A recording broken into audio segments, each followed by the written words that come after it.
What's up mga ka-Boy Slow? Dito tayo ngayon sa bahay ni Boy Slow. Hindi pa gising ang ating tropa, kaya tayo na lang dito.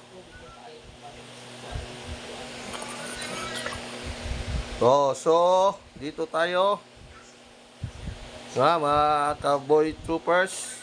Dahil wala akong kasama mag-breakfast. So, pamahaw sa Bisaya. So, itong ulam natin ngayon. Oh, wow! Galing Cebu. Chorizo de Cebu. Pero hindi kami nagbili sa Cebu. Ha? Dahil last July pa kami nagpunta. Ito, ano to? Tatlong tilapia. Paano pinuluto? Hindi ko na pa kinakita. Diretso na lang. Dahil gutom na ako. Ito yung scalbetseng tilapia.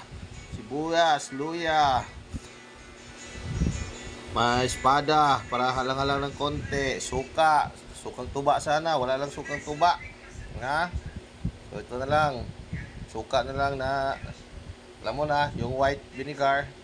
At saka ito ang rice natin. Heavy meal tayo. Parang 2 cups to.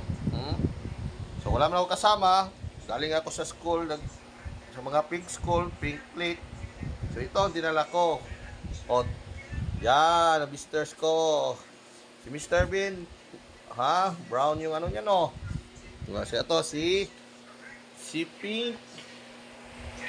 Si Pink darling ko to. Ito yung Pink darling ko to. At si Boy Slow Pink. Tingnan mo suot ni Boy Slow, naka-pink. Yan. TikTokers at saka YouTubers. So, shout out dyan. Pagkain na tayo. Gutom na tayo. Together with our condiments. Shout out naman dyan. May Kenny Men. Yan Hindi tayo nagkakape. Nag-init pa ako ng kape. So ito ito ang best food sa ating umaga. So hanggang dito na lang. As always, Boy Slow out!